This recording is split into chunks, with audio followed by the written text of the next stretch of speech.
is Loser's Quarters. Let's change that to LQF.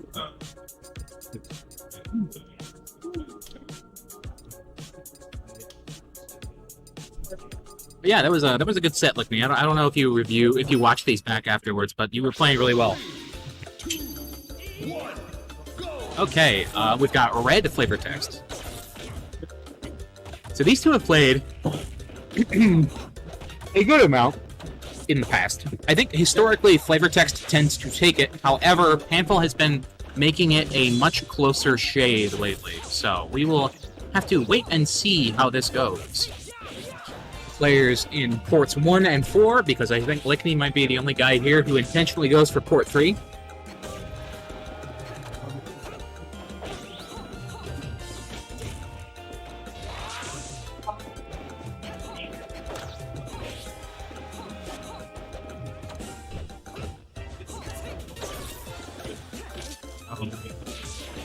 I don't have any particularly insightful comments to say on this particular matchup. ZSS is good. Roy is maybe not as good on the tier list, but he's got some really interesting disjoints that allow him to fight his way in on this matchup. Panfle trying to read a roll there, going for the reverse direction on that last hit. Marth cannot do that, but they gave Roy that superpower in this game. Panfle, I think he managed to turn around there, kind of fumbled his movement a little bit, ended up losing that stock a bit earlier than I think he would have wanted. And well, I mean, you don't want to lose the stock, period. You know what I mean. FlavorText doing a good job keeping this stock on lockdown. Panfle, that seemed like a kind of,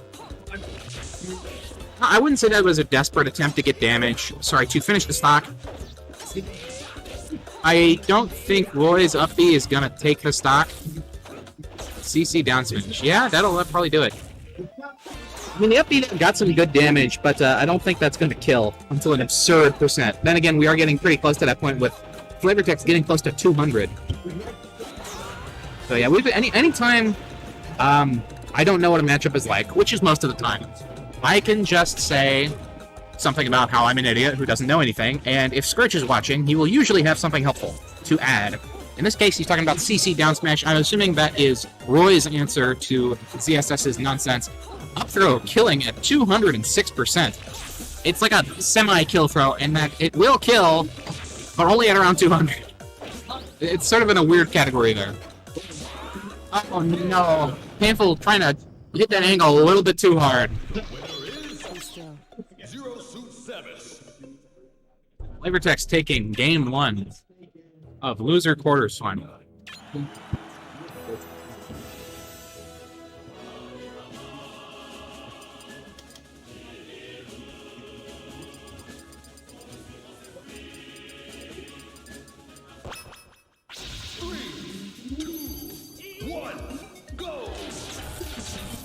Okay.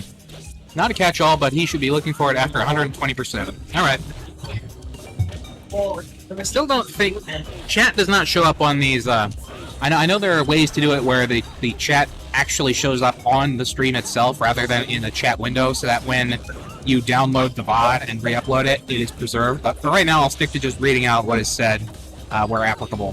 So this stage, I have just sort of put my brain in gear watching this, and I'm seeing that FlavorText is already down stock. So I'm not sure how that happened, if that was SD or maybe it just got clipped by a forward smash, but this counter pick is working out for Panfle pretty well already. However, he can't get too comfortable here. Man, okay, that had to have just been a handful of frames until that ledge was grabbable again. So I'm trying to suss out what's going on here. Panfle has gotten a lot more confident with his Roy. I've noticed he's been doing a lot better fishing for unsafe recoveries, hitting them with the neutral B he's got there. However, I don't know how well that's going to work against ZSS, because with the way FlavorText recovers, she usually is below ledge. So Panfle would have to go off stage and below ledge with that to hit it, and that's kind of a risky proposition. I'm not certain how. Maybe Bear from ledge might be a good way for Roy to deal with a recovering ZSS. Okay, uses it a combo there. The uncharged neutral B, really good tool. I like to see how Panfle's using it. So I do notice that FlavorText plays a fairly scrappy ZSS. I know some other ZSS players definitely make use of her projectiles a little bit more, projectile and massive disjoints a little bit more. I don't know if that's better or worse. I think ZSS is a good enough character that you can sort of play her however you want. Sort of like how you've got really laser-heavy foxes versus the rushdown style. But I do think against a character like Roy, the campier style might be slightly more beneficial. Because Roy is definitely a scrapper. Okay, bear. I had percents mixed up for a second. I was thinking, why did ZSS survive that bear at 180%? Okay. Panfle fishing for a fair. I'm not certain if that was just a desperate, like, if he'd given up on the stock and was just trying to get some extra damage, or if maybe that was a misinput. I think that's the second time I've seen Panfle accidentally wave dash off stage, not facing the right direction to grab ledge. Okay, reverse hit back air is very cool. It does not matter what character does it. It is very cool, unless it's DDD. Not subtle throwing shade at a certain player at the moment. But, yeah, no, reverse back air, very cool. Very cool way to end out that game, too. Panfle evens it up.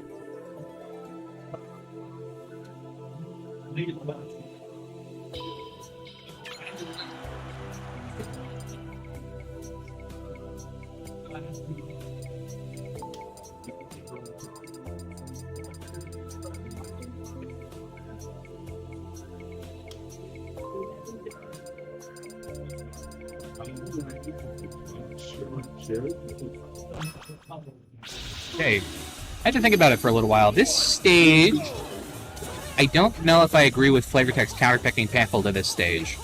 Actually, you know what, never mind. I'm sure it's good for both of them, so it's probably more of a preference, a personal preference than anything. Because I was thinking, oh, ZSS, sorry, not ZSS, this stage has narrow blast zones, and Roy can kill pretty early with those, due to his bear. However, ZSS has the same thing going for her, so yeah, like I said, I think it's probably just a stage preference thing. The platform layout might be slightly more beneficial to ZSS. Roy having a strong hit closer to his sword means he's not going to get a whole lot, I don't think, off of striking under these platforms, where ZSS probably will with her up smash and up B. Oh, I like that sequence. That was nice. That was some bread and butter Roy stuff right there. Looking good, Panfle. I thought he might have SD'd. Down smash, forward smash. True combo. Sounds kind of silly saying it out loud. But FlavorText evens it right back up again. I know there are definitely some matchups where, depending on the character or who's playing them, I'm pretty biased one way or another. These two, though, these are some homies. You know, no bias here.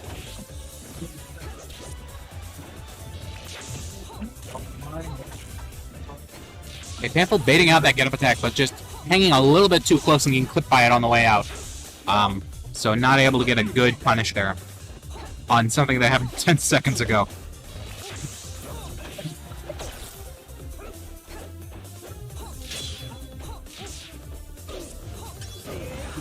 Okay. Neutral be gonna kill from center stage. That... Granted, ZSS was at 130, so... Not the end of the world, but I continue to question this stage pick. I mean... Nice conversion there. Down tilt, fair forward smash.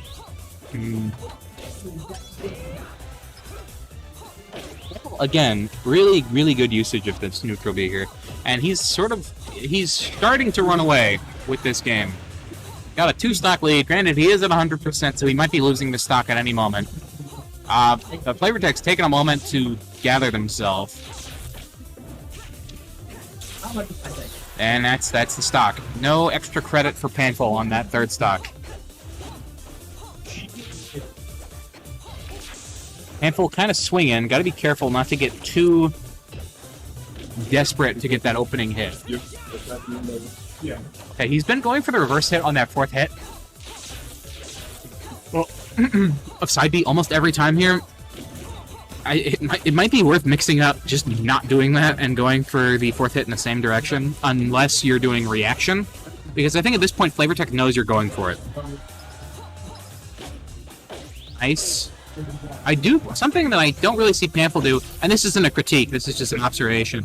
I believe Roy's back air turns him around, so I think the way you see a lot of people grab ledge with Roy and Marth, maybe just in melee, because there's no RAR, is that you just do a short hop bear, and that turns you around. But in PNO, it's not necessary, so not a critique, just an observation. It is loud in here. There are a few more card-playing gamers in the venue than we are used to, so there's a lot more background noise. So apologies if things aren't very clear here. Okay, I thought that was it, but I forgot that ZSS could up B a second time. But Panfle just needs one straight hit. Granted, oh no. This could be big. Panfle really fishing for this back air. Oh man. Oh, that's almost it. This went from... This is a tense game. I wonder if Panfle gets it with a forward tilt.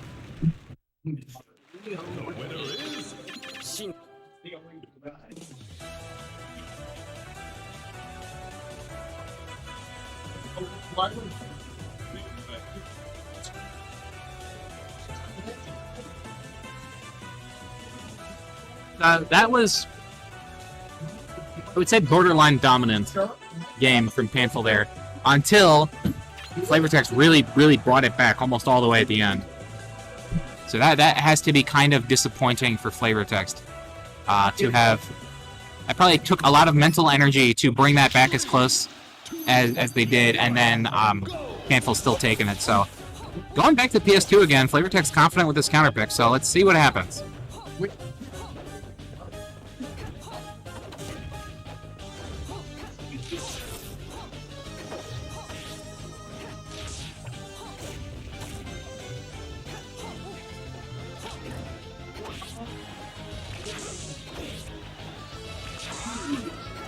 I always underestimate how far forward Roy can angle that up B of his.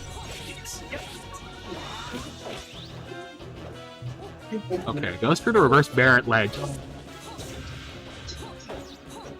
He's quite able to get it. Roy's double jump is not very big.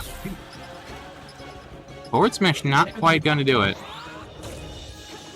Panfle going a little bit high, probably predicting FlavorText was going to grab ledge there, but really sneaky ledge grab there by FlavorText.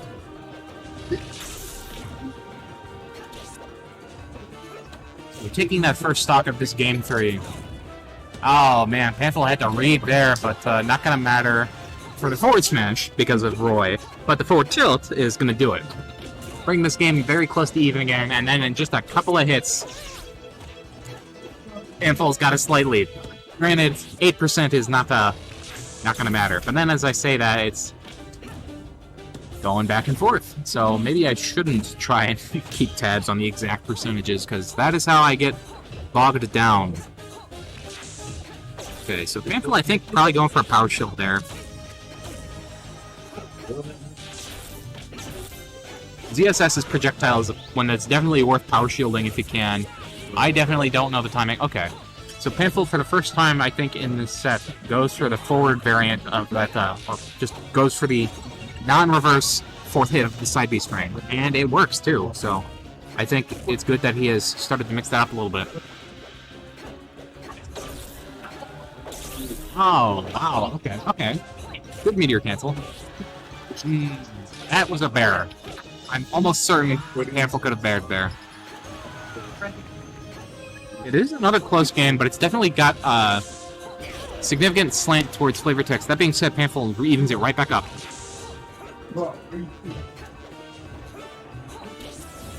He's sort of fishing, getting some damage.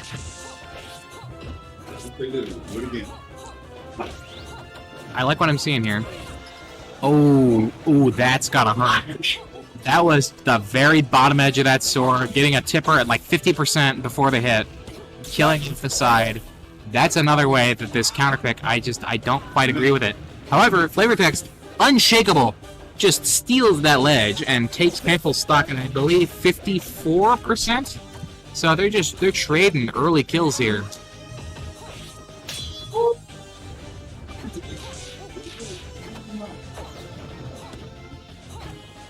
We got another game that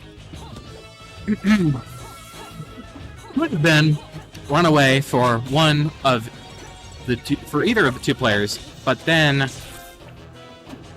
some very interesting interactions got brought back to be really close. Okay, Panfle going for some sauce here. Going for some spice. Hasn't quite paid off, but I do think he's probably... Okay. Panfle takes it 3-1.